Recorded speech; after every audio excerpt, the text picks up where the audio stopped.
Olá, queridos e queridas, muito boa noite, a paz do Senhor aos seus corações. É um prazer, um privilégio, é uma grande satisfação e, evidentemente, uma realização pessoal poder me dirigir a todos vocês na noite desta quinta-feira, dia 27 de maio de 2021, para compartilhar um trecho da palavra do Senhor a título de pastoral.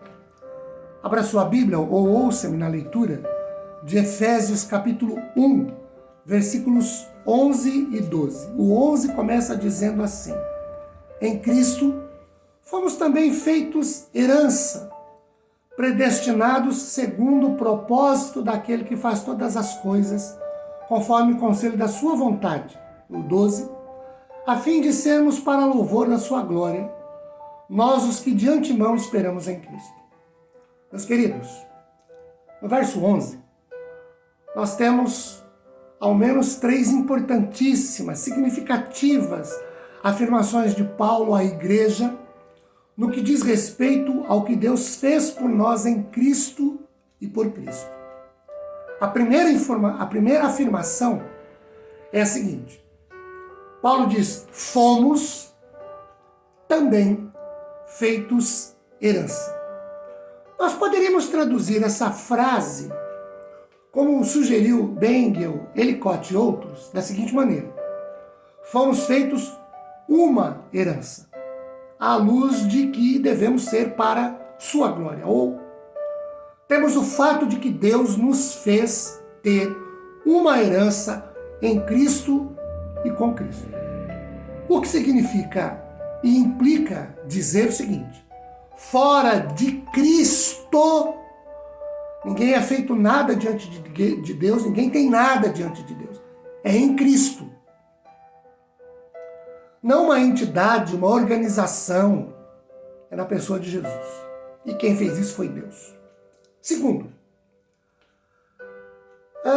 quando Paulo diz que nós fomos predestinados, a pré-ordenação de Israel como a nação eleita responde àquela dos israelitas espirituais crentes a uma herança eterna, que é a coisa aqui significada. O nós aqui significa crentes judeus. Paulo fala dele. De onde vem a referência à eleição de Israel a nível nacional, em contraste, por exemplo, com o vós, no verso 13, a seguir numa outra live que faremos. E aqui me permitam abrir um rápido parênteses, que é o seguinte. Um dos pilares da teologia reformada protestante, em particular presbiteriana, é a da predestinação, da escolha, da eleição de Deus. E nós somos bombardeados pelos arminianos, porque nós afirmamos à luz da palavra que Deus escolhe alguns para a salvação, enquanto não escolhe outros. Eles não aceitam isso, porque eles entendem que Deus vai salvar a todos. Só que a base da eleição da igreja, de nossa afirmação da eleição da igreja, está no fato de Deus ter eleito Israel para ser seu povo, em detrimento de todas as outras nações que estavam lá e que não foram eleitas. Isso eles não discutem. Quer dizer, Deus escolheu Israel para ser seu povo, mas não pode escolher a igreja para ser povo também. São coisas interessantes que a gente faz o quê, né?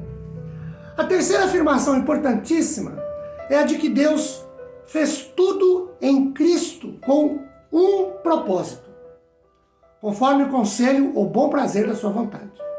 Nas palavras de Dwight Moody, não há declaração mais clara ou mais sublime, em lugar algum das Escrituras, referente à soberania de Deus, do que esta, ou a de que nós fomos escolhidos, eleitos, predestinados por absoluta vontade divina.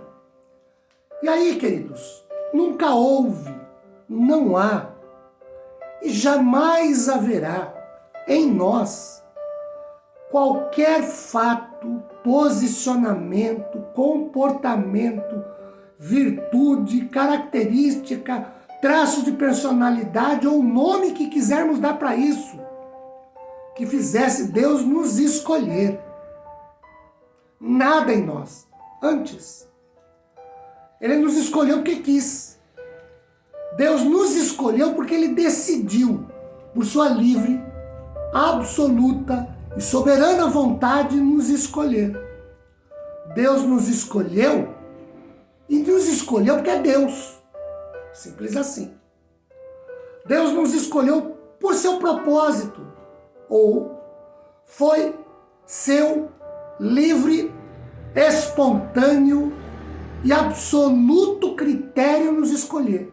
E nessa escolha divina não houve e nem haverá acaso ou aleatoriedade.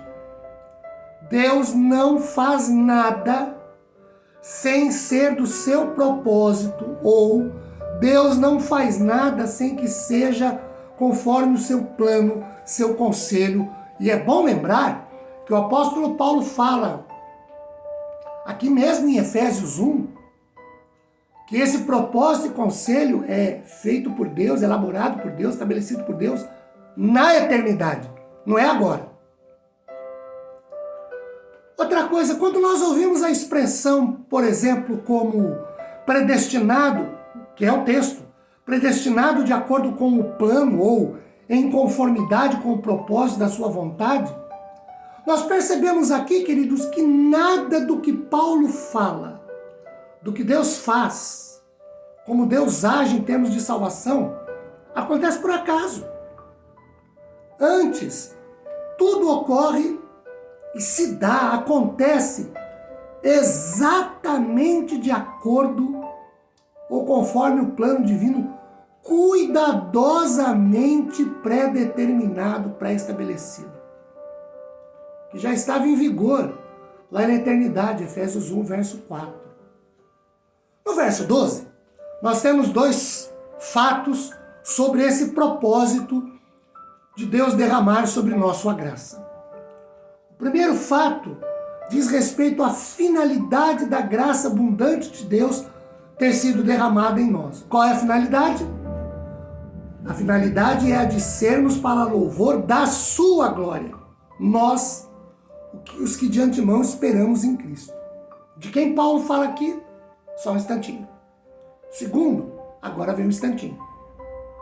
Quando lemos nós, os que de antemão, ou primeiro, ou antes, esperamos em Cristo, indica que se refere a judeus cristãos, que antes esperavam em Cristo, ou quem veio antes de Cristo e ansiava por sua vinda e esperava a consolação de Israel.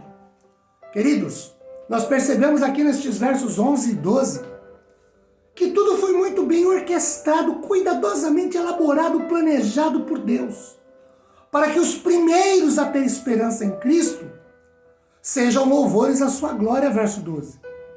De todas as nações, os judeus foram escolhidos para que deles fosse este nós, o primeiro de Israel. Isto é, judeus cristãos primitivos como Paulo, a acreditar em Jesus como Messias.